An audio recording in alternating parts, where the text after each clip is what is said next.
Bonjour à tous, aujourd'hui je voulais vous parler de mon Clint Eastwood préféré, à savoir Grand Torino, donc de et avec Clint Eastwood, voilà, que j'ai montré à ma copine hier qui connaissait pas et à chaque fois que je revois ce film me procure toujours autant de bonheur et de par sa puissance évocatrice, sa représentation de l'Amérique prolétarienne et aussi défensive que Clint Eastwood incarne, voilà, le petit peuple américain,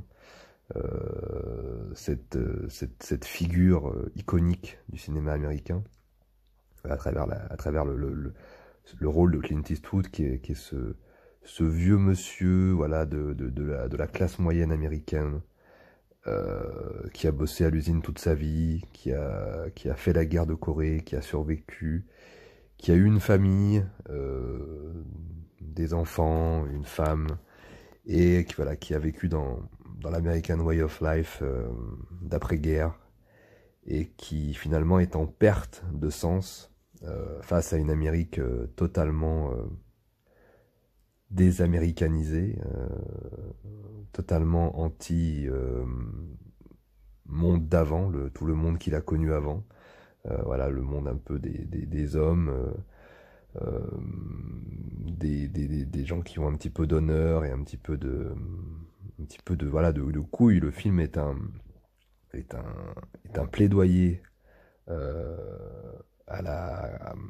comment dire, c'est un plaidoyer au fait de devenir un homme et de, voilà, conserver la, l'essence originelle de l'homme avec toutes ses contradictions. C'est-à-dire que le personnage est à la fois un mec hyper dur, voilà, très viril, très réac, à la limite du racisme, mais en même temps, il va reconquérir son humanité. Cette humanité un peu perdue qu'il avait, voilà, qu'il avait perdu pendant la guerre, qu'il avait perdu aussi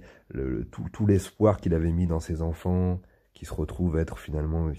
être que finalement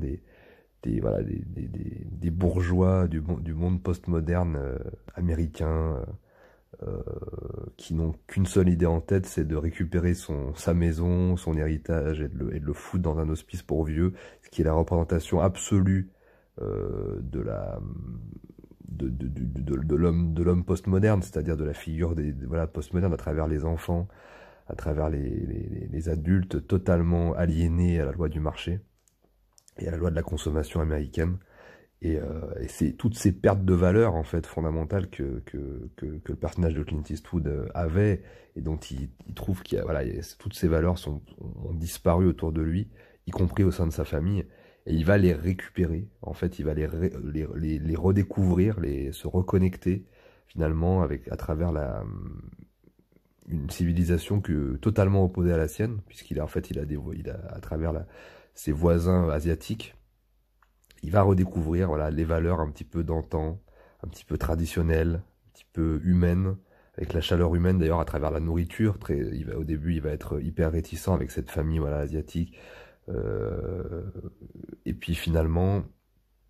il va se reconnecter à eux grâce à la bouffe, grâce à l'alcool, parce que la gamine de la maison des Asiates va l'inviter à manger. Ce vieil homme rabougri sur lui-même, qui a perdu un peu son humanité, il va se reconnecter de manière hyper humaine, hyper touchante avec cette famille, à travers, voilà, comme je l'ai dit, la bouffe, l'alcool, l'humain, la tradition aussi, à travers la figure du chaman, la famille, et finalement, il va finalement recomposer la famille qu'il n'a plus, ou qu'il n'a jamais eu, et il va se trouver un fils donc de substitution. Et à travers voilà, la figure de Tao, donc ce petit jeune qui va prendre sous son aile et à qui il va lui apprendre la vie, il va lui apprendre ce que c'est que d'être un homme, de devenir un homme, à travers les valeurs du travail, du respect, de la morale, de l'éthique, voilà, trouver un boulot, avoir une copine, passer son permis, euh, voilà, des choses essentielles pour devenir un humain, en fait, et un humain un peu à l'ancienne, et un petit peu, voilà, avec un petit peu de sens en fait derrière tout ça. Et donc je trouve que c'est un film très beau à ce niveau-là. C'est un film sur effectivement la rédemption, puisqu'à travers aussi la figure de ce jeune homme, euh, il va pouvoir finalement se rattraper des erreurs du passé, puisque effectivement à la fin du film, il lui avouera que pendant la guerre de Corée, il a été amené à tuer des enfants soldats qui avaient à peu près l'âge du gamin avec qui il est aujourd'hui, et il en est profondément traumatisé. Et donc Tao, qui est son fils de substitution, va représenter un petit peu pour lui voilà, son nouveau fils, mais aussi la figure de la rédemption pour Clint Eastwood, et enfin pour le personnage de Clint Eastwood. Donc c'est un film magnifique sur la rédemption et sur la transmission surtout. Vraiment sur la transmission, j'insiste, c'est vraiment donc le film Grand Torino, c'est la bagnole de Clint Eastwood, tel un petit peu l'objet un peu mythique. Il y a deux objets mythiques que possède Clint Eastwood dans le film. Effectivement, il y a le flingue, enfin le fusil, notamment à travers toutes ces scènes qui incarnent vraiment l'essence de l'Amérique, à travers la défense de la propriété privée, à travers les armes à feu, etc. Et le côté western, quoi, le mythe américain, le fait que l'Amérique s'est construit sur ça, contre cette violence, contre cet individualisme, enfin pour cet individualisme, voilà, protéger son territoire, protéger sa maison, la propriété privée, etc. Et en même temps, la bagnole de Clint Eastwood, la Grande Torino, euh, qui est vraiment l'objet du passage au monde adulte. La voiture, c'est vraiment la symbolique du passage au monde adulte. Et quand il va donner finalement sa Grande Torino à ce gamin perdu, qui a retrouvé voilà, son humanité, sa virilité et son courage, finalement, la bagnole, c'est très symbolique. On est vraiment dans de la symbolique. D'ailleurs, tout le film est rempli de symboles. Et moi, j'aime beaucoup le cinéma symbolique aussi. Et le cinéma de Clint Eastwood est parfois aussi, et même souvent très symbolique. Et la bagnole, c'est vraiment voilà, le passage